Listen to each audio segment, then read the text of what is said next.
Bangladesh international airport অর্থাৎ হজরত Shahjalal international airport Dhaka.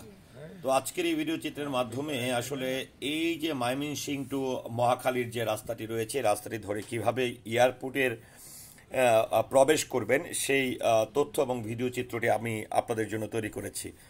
তো প্রথমে হচ্ছে আমি কুড়িল বিশ্ব রোড থেকে এসেই এয়ারপোর্টের যে রাস্তাটি রয়েছে সেই রাস্তাটি ধরে হাতের বাঁ পাশে ঢুকে গেলাম। এখানে একটি বিষয় যদি আপনাদেরকে স্পষ্ট করতে চাই, তাহলে এখানে আপনারা লক্ষ্য করবেন যে কয়েকটি টার্মিনাল রয়েছে, টার্মিনাল 1, টার্মিনাল 2, টার্মিনাল 3, 4 এবং ভিআইপি।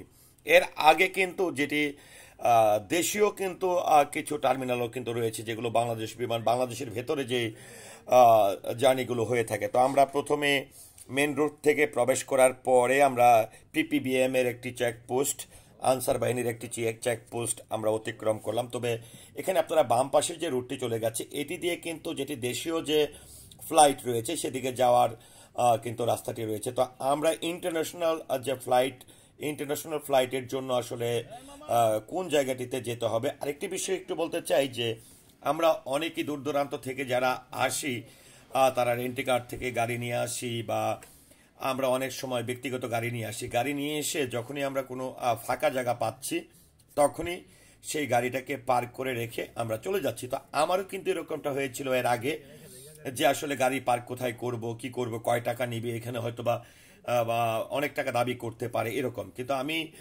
এই জার্নিতে অর্থাৎ আমার ইন্টারন্যাশনাল একটা ফ্লাইটের কারণে কিন্তু এখানে যাওয়া হয়েছিল, যাওয়ার ফলে কার পার্কিংটাও কত সহজে করে ফেলেছি। কত টাকায়, মাত্র অল্প টাকায় আপনি 3 ঘন্টা কার পার্কিং করতে পারবেন বিমানবন্দর এলাকার যে পার্কিংয়ে। তো আমি এই মুহূর্তে দেখতে পাচ্ছেন যে হজরত শাহজালাল ইন্টারন্যাশনাল এয়ারপোর্টের যেখান থেকে আসলে যে সাইটগুলো থেকে বাংলাদেশ থেকে যাত্রীগুলো প্রবেশ করে সেখানে যাচ্ছে। এবং এখানে একটি জিনিস আপনারা লক্ষ্য করবেন যে শুরুতে যেই কিন্তু আপনাদের যে গাড়িটি রয়েছে সেই গাড়িটি রাখবেন না। একদম যদি মাঝামাঝি জায়গায় যান কিংবা একদম লাস্টের দিকে যান, তাহলে কিন্তু খুব সহজে আপনি আপনার প্যাসেঞ্জারকে নামিয়ে আপনি কিন্তু গাড়িটাকে রেখে কিছুটা সময় পার করতে পারবেন।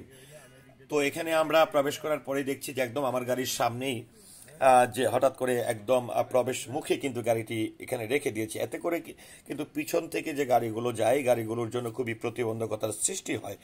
এখানে আপনারা দেখতে পাচ্ছেন যে আমি একদম এই মুহূর্তে যে জায়গাটিতে আছি, আমার হাতের বাঁ পাশে হচ্ছে এক নাম্বার টার্মিনাল, অর্থাৎ 1 নম্বর টার্মিনালের পরে 2 নাম্বার টার্মিনাল, অর্থাৎ শুরু থেকেই আপনি যখন প্রবেশ করবেন শুরু থেকেই হচ্ছে 1 নাম্বার টার্মিনাল পড়বে। তারপরে এখান থেকে আমি আস্তে আস্তে এবং এই ভিডিওটির মাধ্যমে আসলে আপনি একদম প্রবেশ করার থেকে শুরু করে মেন রোড থেকে কোন রাস্তাটি ধরে, কারণ অনেকগুলো রাস্তা কিন্তু প্রবেশের পর রয়েছে, কোনোটা পার্কিংয়ে চলে গেছে, কোনোটা অন্য টার্মিনালে চলে গেছে, কোনোটা ভিআইপি টার্মিনালে চলে গেছে।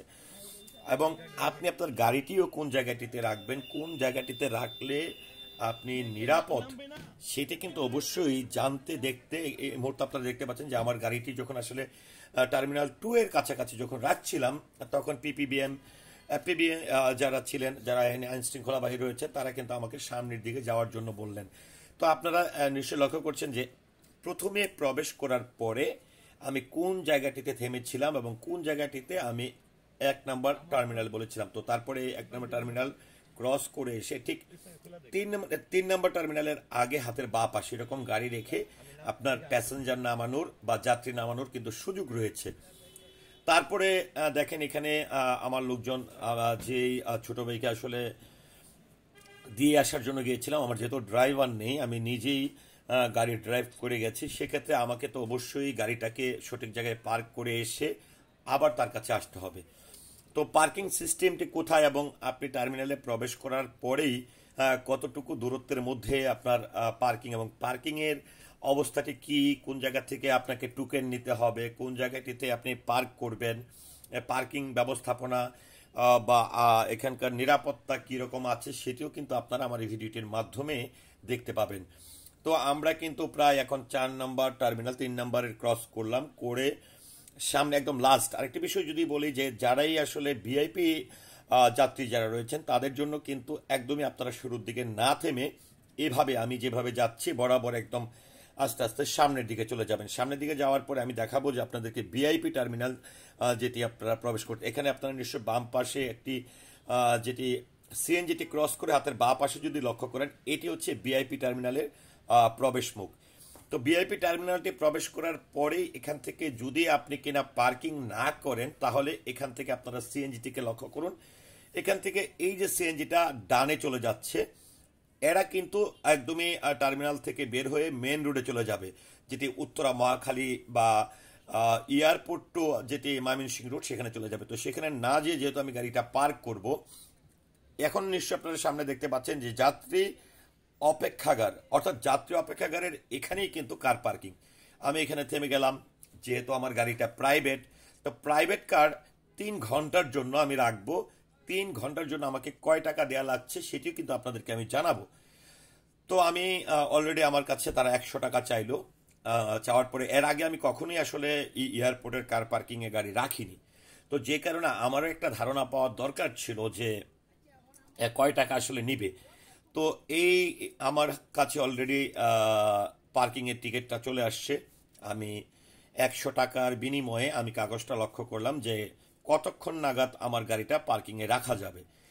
তারপর যেটি দেখলাম যে 3 ঘন্টা, আসলে আমার গাড়িটি এই পার্কিংয়ে 3 ঘন্টা পর্যন্ত এই 100 টাকার বিনিময়ে রাখতে পারবো। তারপরে যদি টাইমিংয়ের আরো বাড়ে, তখন আমাকে আবার অতিরিক্ত পে করতে হবে। তো যাই হোক, নিজের গাড়ি নিরাপদে রাখার জন্য 100 টাকা কিন্তু ফ্যাক্ট না। এবং আপনার সবচেয়ে বড় যে বিষয়টি হচ্ছে যে টার্মিনাল থেকে খুব অল্প সময়, অর্থাৎ 1 মিনিটের মধ্যে কিন্তু আপনি পার্কিংয়ে চলে আসতে পারবেন এবং আপনার যাত্রী বা আপনার যাকে আপনি নিয়ে গেছেন তাকে বিদায় দিয়ে আপনার সহজে চলে আসতে পারবেন। আর কার পার্কিংয়ের পরে কিন্তু আপনার গাড়িটি যখন এখান থেকে আউট হবে, তখন যেই টিকিট দিয়ে আপনি পার্কিংয়ে গেছেন সেই টিকিটটি এখানে প্রদর্শন করতে হবে। অর্থাৎ আপনার গাড়িটি যদি কেউ নিয়ে যাওয়ার চেষ্টা করে বা চুরি ছিনতাইয়ের কোনো সম্মুখীন হন, তাহলে কিন্তু তারা এই যে পার্কিংয়ের জন্য যে জায়গাটিতে আমি টিকিট নিয়েছি সেখানে কিন্তু আটকে দেবে। কারণ আপনার যদি টিকিট না থাকে, তাহলে কিন্তু আপনার গাড়িটি আউট হতে দেবে না।